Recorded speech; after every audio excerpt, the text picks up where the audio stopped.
Hello everyone, I'm here as a professional mental health practitioner and I want to have an open conversation with you about the vital role you play in helping create a safe online environment for millions of users and how this crucial duty brings about significant challenges and potential consequences that we must acknowledge and address.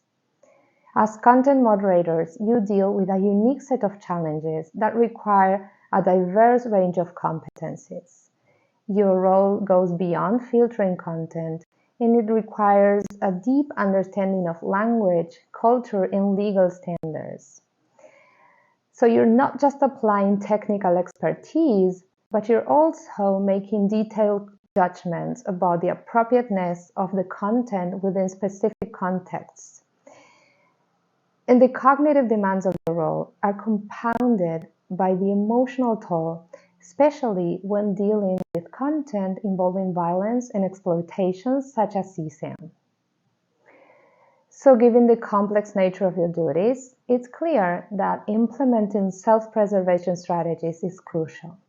These strategies will help you handle stress and excel in your vital role while protecting your emotional well-being.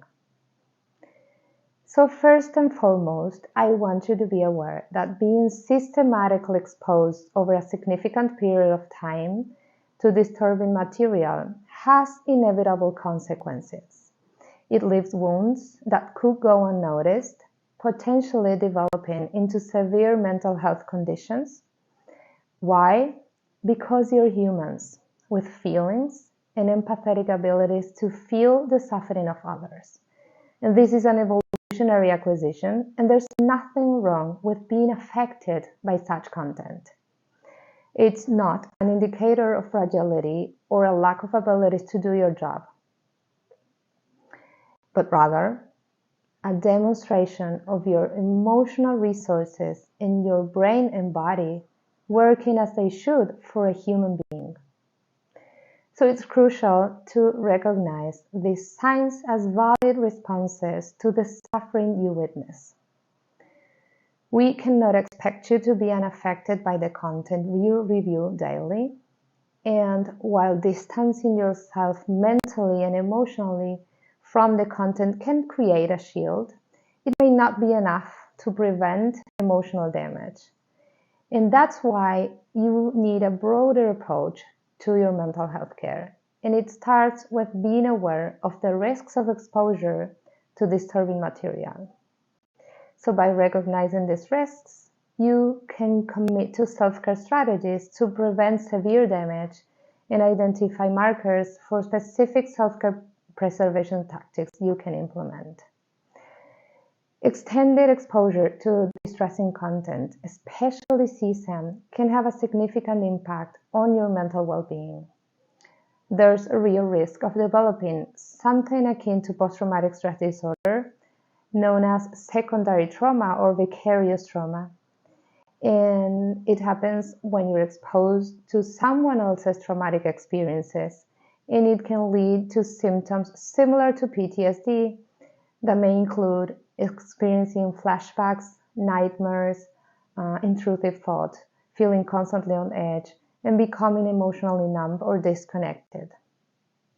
In addition to the symptoms, you might also find yourself dealing with intense emotional reactions like anger, fear, sadness, or hopelessness.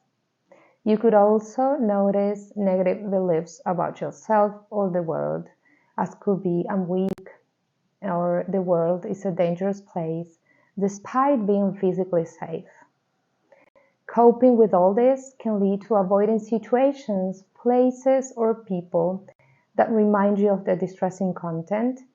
And while this is a normal response to trauma initially, if it continues and becomes a pattern, you may start limiting your life to avoid triggers, and you might giving up on activities, people, and interests you once enjoyed.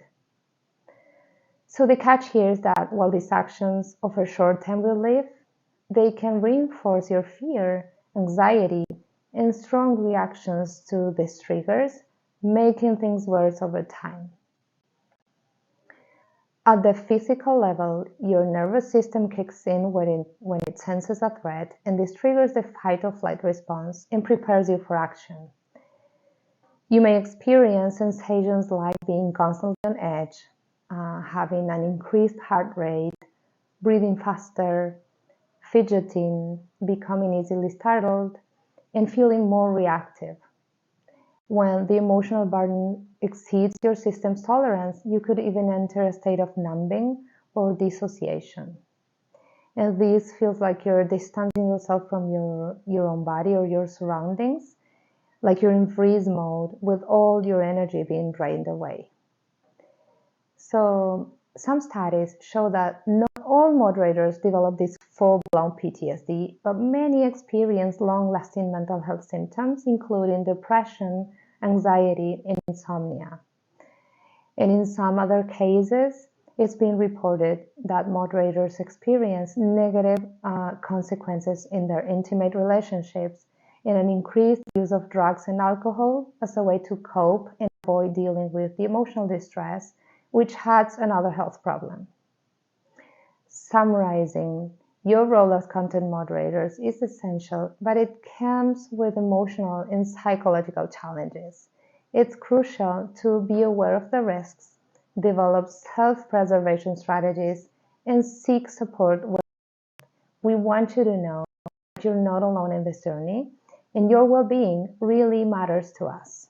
So remember, it's okay to feel, and it's okay to seek help when the emotional burden becomes too heavy, and it's even better to prevent damage by actively engaging in self-care strategies. In conclusion, as content moderators, you play a crucial role in maintaining a safe online environment, and your well-being is equally important. We understand that you're not immune to the emotional impact of your work, and it's our responsibility to provide you with the tools and resources you need to cope.